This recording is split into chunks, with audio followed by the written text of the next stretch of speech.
Picture this. You wake up on a random Tuesday. No alarm rushing you out of bed.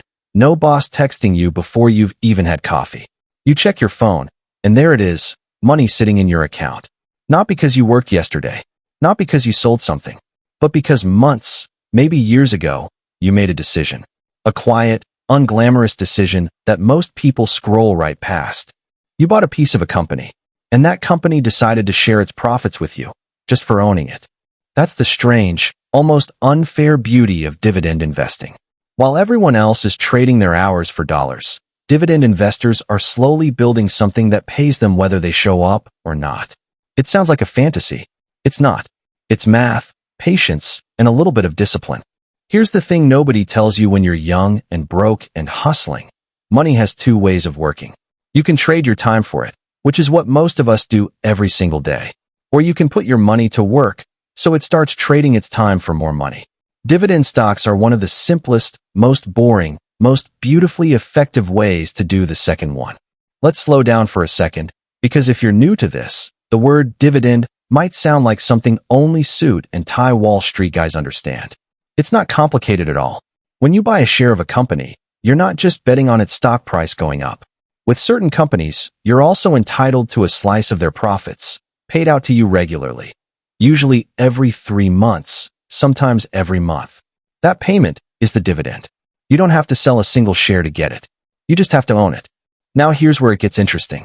There are companies out there, real, massive, household name companies, that have paid their shareholders every single year for over 50 years straight. Through recessions, through market crashes, through pandemics.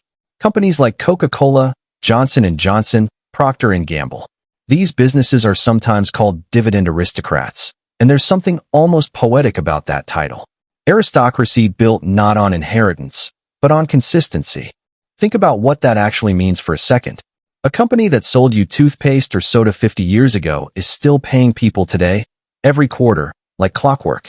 Your grandfather could have bought that stock in the 70s, and if your family held on to it, it might still be quietly depositing cash into an account right now. That's not luck.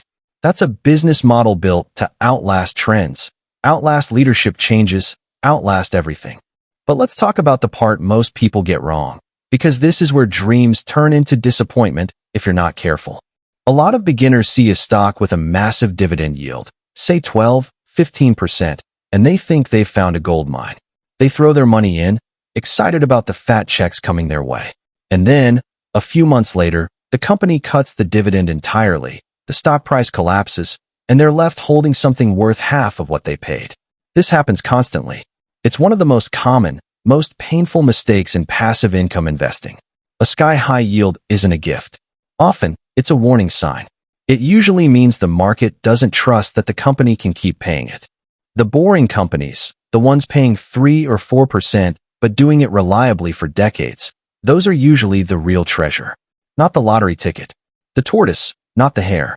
So what actually makes a dividend stock worth owning? It's not just the yield. It's the story behind the company. Does it sell something people will always need, recession or not? Think electricity, healthcare, household goods, basic food. Does it have a track record of raising its dividend year after year, not just maintaining it? That single habit, raising the payout consistently, tells you the company is growing, confident, and shareholder-focused. And does it have manageable debt, so a bad quarter doesn't force it to slash payments to survive?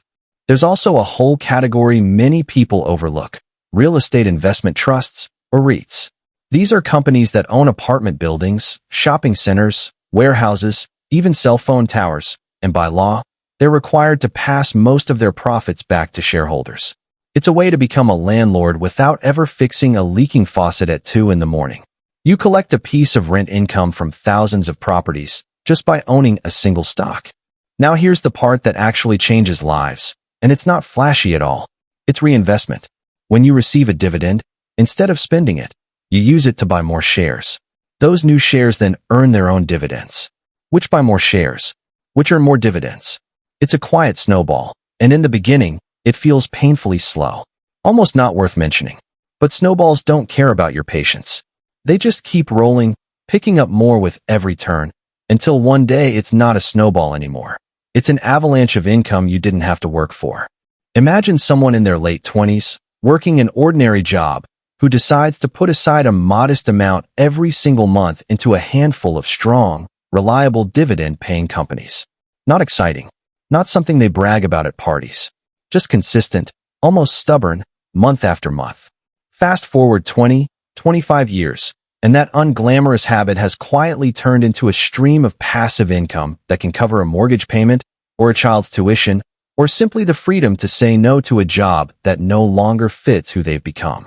That's not a fairy tale. That's just what happens when ownership and time are allowed to do their work, undisturbed.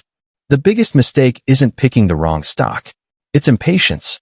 It's checking your portfolio every single day, panicking when the price dips 5%, and selling the very asset that was supposed to take care of you for decades. Dividend investing rewards people who can sit still. It punishes people who can't. So if there's one thing to take from all of this, let it be this. Wealth isn't usually built through a single brilliant move. It's built through ownership, patience, and the quiet decision to let your money work even while you sleep. The companies don't know your name. They don't care if you're having a bad day. They just keep paying, quarter after quarter, to everyone who had the patience to hold on. This isn't financial advice. It's a way of thinking about money differently. Do your own research, understand what you're buying, and remember that real wealth is rarely loud. It's just consistent. And one day, you check your account on an ordinary Tuesday, and there it is. Money that showed up simply because you once decided to own something worth owning.